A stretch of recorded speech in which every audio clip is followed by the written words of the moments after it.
Is the United States doomed to endless partisan bickering? James Thurber, who heads the Center for Congressional and Presidential Studies at American University, has answers. He'll discuss them next on Global Perspectives.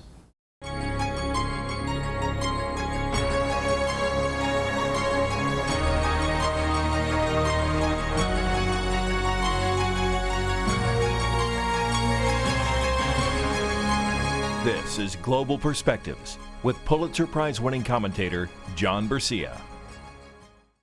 Welcome to Global Perspectives. What are the long-term ramifications of the ongoing impasse in U.S. politics? American University political scientist James Thurber, the author of American Gridlock, has a comprehensive perspective. Welcome to the show, Dr. Thurber. It's good to be here, John. Tell us about the book, American Gridlock. What was the inspiration for it, and what do you think the reaction's going to be? Well, it's about the causes and the character and impact of polarization. Polarization in Congress, which we see every day. They seem to not be able to pass very much legislation, but also polarization with our media, polarization in state legislatures, with the judiciary, and most importantly, polarization with voters. And it's not an inspiring book in the sense that it shows the crisis that we have in our democracy right now. Can you think of other times in U.S. political history when we had such a problem with gridlock? Well, if you look at the gridlock that occurred in 1860, especially in Congress, we didn't have measures of the media or judiciary then. We had the same thing, with only a few, maybe 5% of the people in 1860, and now voting together in the House and the Senate. And that was just before the Civil War. Not saying that we're going to have a civil war, but we have a civil war going on within the Republican Party, certainly, and between the parties. And do you see good prospects on the horizon for the resolution of those problems, or are we going to be dealing with this for years to come? I think we're going to be dealing with it for several years more. I think that the character of our population will change it eventually, but it's a long time from now. Caucasians, whites will be a minority in 2050. By then, I think the nature of our politics will change significantly because there'll be more Latinos, more Asians, and others that are making up the electorate. That may change this. It's not a guarantee. Talk to us a bit about how all of this is reflected in the campaigns, especially the campaign for president. They're always interesting, they're always unpredictable, and I guess we're dealing with that right now. Well, the 2016 campaign right now at this stage is about candidates getting the nomination. And when candidates are driving to get the nomination, sometimes they stay further to the left and to the right than they are in the general election. Let's take the Republicans first. It's really, you have to go back to 1976 to see the number of candidates. Then there were 14 Democrats running. This time there are 17 and dropping out Republicans. And they're really fighting over getting the support of the activists in the party on the far right. And so it's manifesting itself in a very strange campaign with people like Trump, an outsider, saying, well, I'll be able to solve this gridlock, and other non-elected public officials or wannabe public officials running. When do we get to the point where things shake out and we have a better sense of direction for the two parties? Well, I think after Iowa and New Hampshire and South Carolina, the first three events, a caucus state where you have to organize local caucuses in two primary states, we'll see who drops out. At that point, I think in the Republican Party, Trump will still do well if he doesn't continue to go down as he seems to be. But after that, the super primary on March 1st comes along, and that's a critical stage where you have to be organized in multiple states. Democrats, maybe Hillary loses in Iowa and New Hampshire, but then when she comes to the South, I think she's going to do better. She'll do well in the super primary. So after March 1st, we're going to have a shakeout and have probably Hillary and maybe two or three candidates in the Republican Party. Mm-hmm. All of this has been very entertaining. I keep hearing that from people on a regular basis. This is the most entertaining campaign I've ever seen. Is entertaining enough? Well, entertaining is not enough. It's entertaining because it's so humorous, some of the things that some of the candidates are saying, but it's damaging also to the democracy and to people in the democracy. Statements about immigrants, Latinos and Hispanics have not been pleasant, or about Muslims.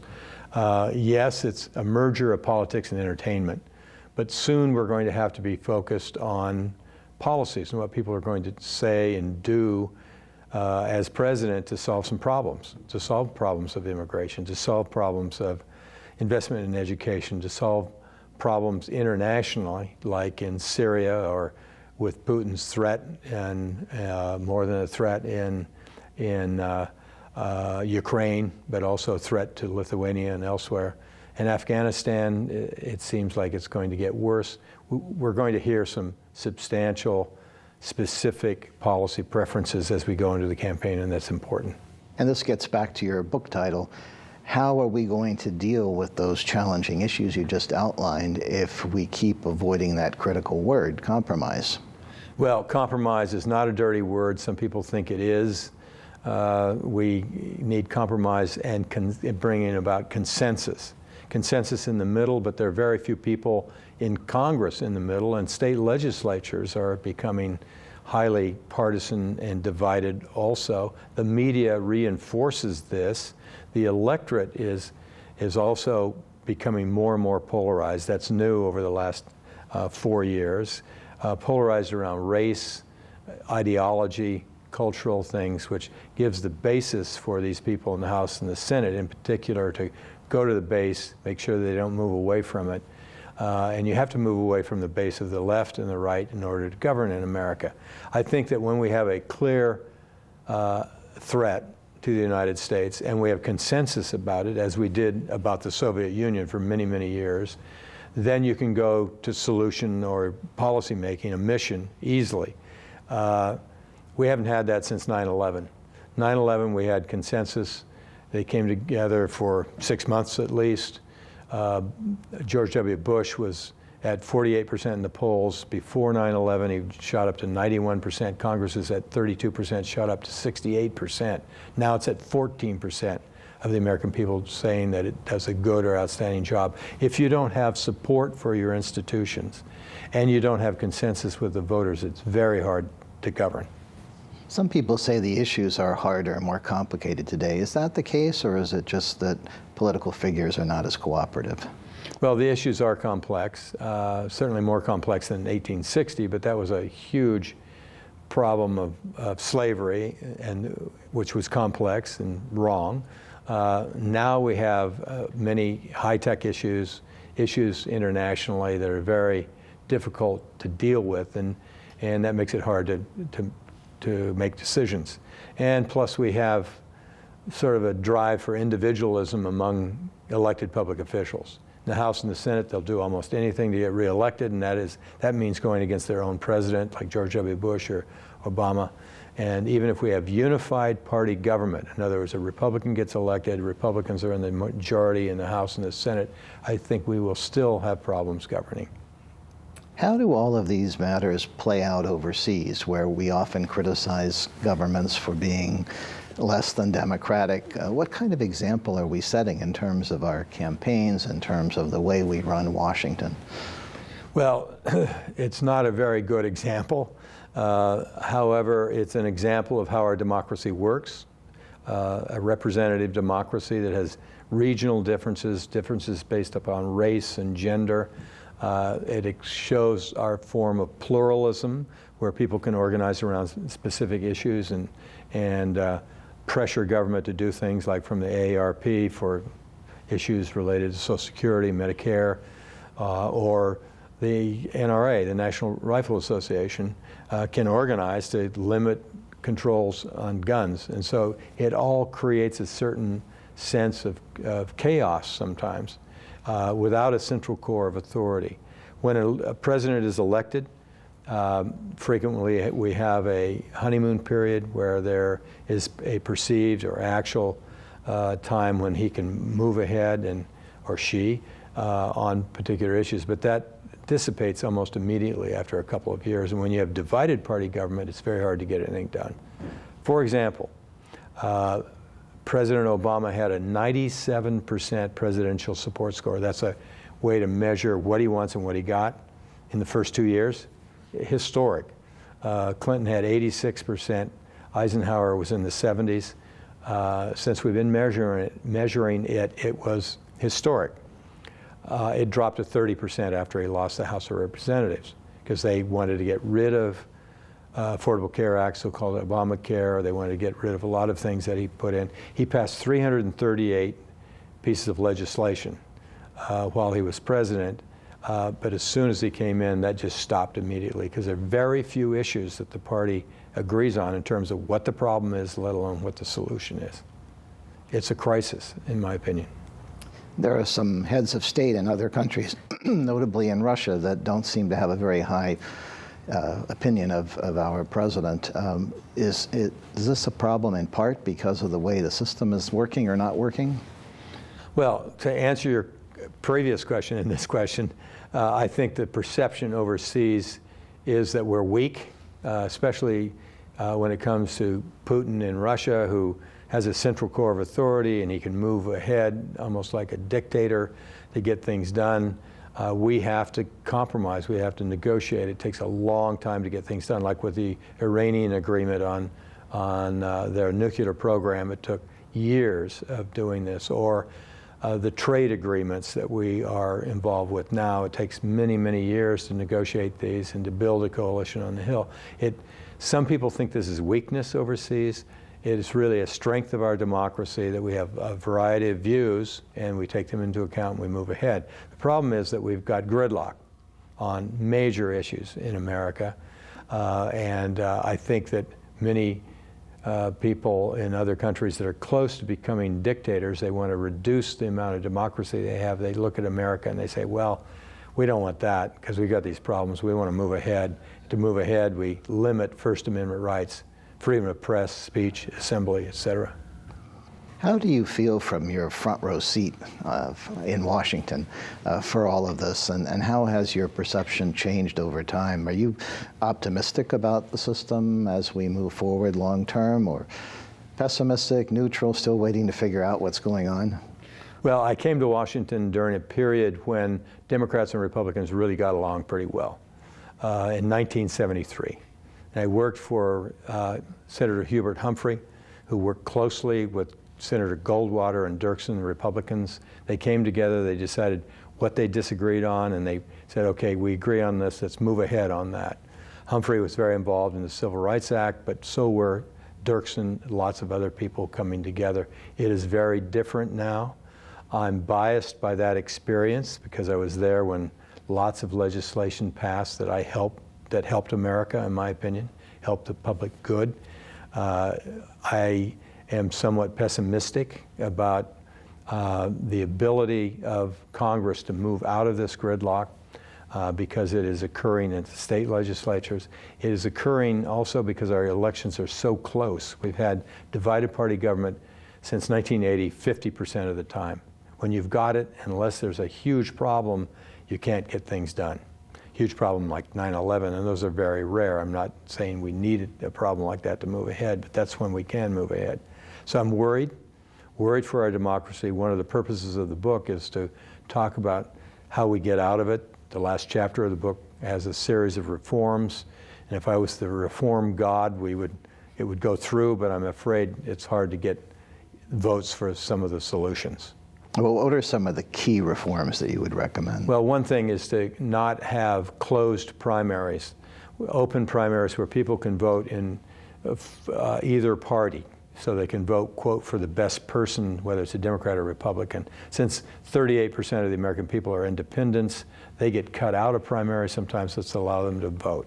That's a state function, and they also allow access to the ballot. Maybe we need third and fourth parties in some places to bring about more competition, but that's controlled by the Democrats and Republicans in the states. Probably not going to happen. Second reform is on redistricting. Redistricting in the United States occurs every decade, as you know, and we have to redraw the lines to make sure our districts are of equal population, theoretically compact and contiguous, but we don't maximize the number of districts that are competitive, as does the United Kingdom, Canada, Australia, and New Zealand. We have very few districts that are competitive. 30 seats in the House of Representatives out of 435 are competitive, winning by 55% or less. The states that have competitive districts have citizen commissions that do the drawing of the lines rather than the parties. California in 2010 brought in a reform to have a citizen commission draw the lines, and they went from 1 district out of 53 members to 11 districts that were competitive. When you have competitive races in the general election, you have more moderation, and we need more moderation to come together in the middle and to govern. So that's a major reform that I would have. I worry that our generation may not have enough time to fix all of these problems, which underscores the importance of the young people who are coming up behind us. How engaged are they? And should they be more engaged? And is it too much to ask of them to fix this big mess that we've created? Well, I don't think it's too much to ask them to fix it. We have to get it fixed, and they're one of the solutions. I think that too often they don't have enough courses in government or civic culture to know how the system works and how to improve it. Recent surveys, a colleague of mine, Jennifer Lawless, has a book out about the alienation of youth. They really are not that interested in politics. They want to go in the private sector to change things. If they want to give, to others, they do it that way. That's okay, but we need a generation that'll come in to reform things. It doesn't look good.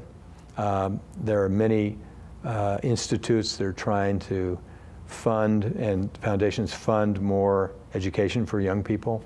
I'm on the boards of a couple of those, and we're teaching teachers how to teach about Congress and about how things work, and that's good, but it's not enough. We really need someone that inspires a young generation the way John F. Kennedy did, to come in and get engaged and to reform things. I hope that person's coming along. Barack Obama certainly inspired young people. They turned out at a higher rate in 2008 as a result of his candidacy. We need more candidates like that. What about your own students? What are the issues that are at the top of their agenda? My students are slightly different than at most universities. I'm a political scientist in Washington, D.C. They want to come and get involved in politics or governance. They go into the bureaucracy, they work on the Hill. I have 147 students working on the Hill and 5 members of Congress. And they work in the White House, interns, but also later, they're hired, or they work for lobbying firms or associations. So they are inspired to get involved in the public sector to try to improve things. Now, some of them are conservative. They want to shrink government. They want to get rid of certain government programs. And many, though, are on the other side. They think government can solve problems, and so therefore they want to engage and participate in that way. So I'm lucky as a political scientist to have these students. They're inspirational. They've gone off, they've had good careers, and they continue to have these careers. And yet, when you look at the majors throughout the United States, at most universities, the political science majors are going down in terms of numbers, which shows that there's a certain amount of alienation maybe about getting into government. What is your sense of where the average voter is today? You talked about polarization and changes. Is there a common issue, or are there common issues that voters in general would embrace? Well, the most important issue usually is the economy, and it has been certainly since the crash in 2008. We're coming back slowly. It's still the most important issue, but a couple percentages behind that is the functioning of government. And I think that's one of the reasons people are looking towards people who haven't been elected to government position as a solution to get government working again. They don't like polarization. They feel in these polls that compromise is all right, although they have strong feelings about social issues, They still know that the nature of our democracy is to bring consensus by compromise. So they're a little upset with the way government works. The way people were upset with Watergate. 1976 was a Watergate year when Carter, as an outsider, he was a governor, but outsider, ran against Ford, an insider. He won, and one of the reasons he won, according to the polls at that time, is that he was going to come to Washington and clean things up.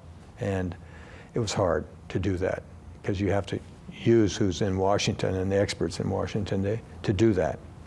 You sometimes hear people say, I'd like to just wipe the slate clean, get rid of everybody in the Congress and start over. That sounds nice, but would it actually fix the problem? Well, and people want to wipe the slate clean through term limits. And I like to say we have term limits. They're called popular periodic elections, and we have a huge turnover in the House and the Senate, even though it's non-competitive.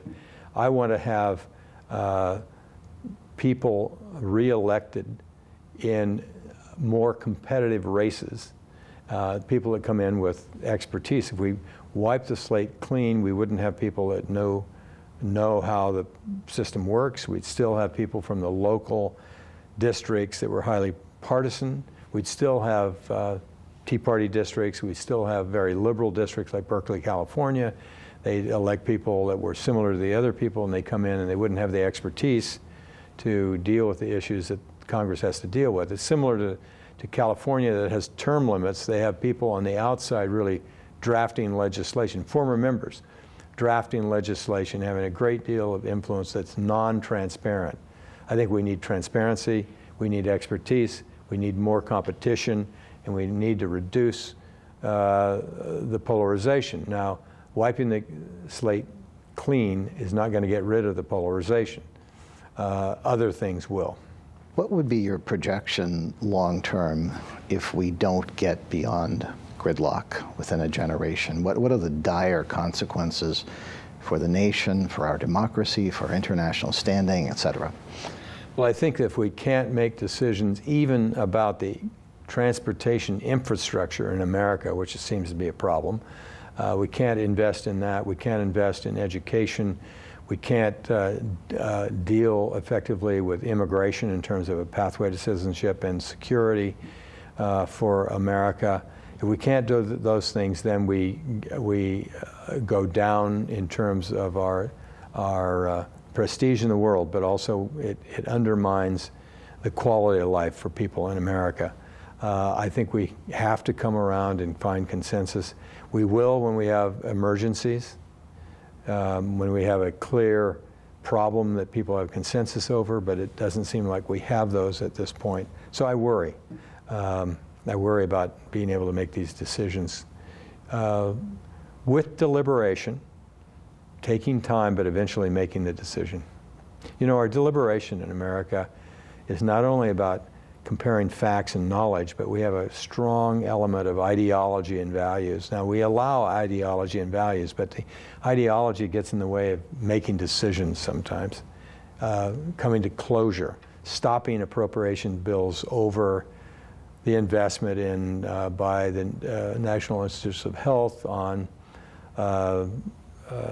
infant stem cell research or a variety of other things. It'll stop an entire bill and shut down government sometimes. And we have to get over that. We have to move ahead and try to move ahead based upon knowledge and facts with ideology. But don't let ideology dominate the discussion. Thank you so much for joining us today, Dr. Thurber. My pleasure, John. And thank you. For Global Perspectives, I'm John Bercia. We'll see you next time.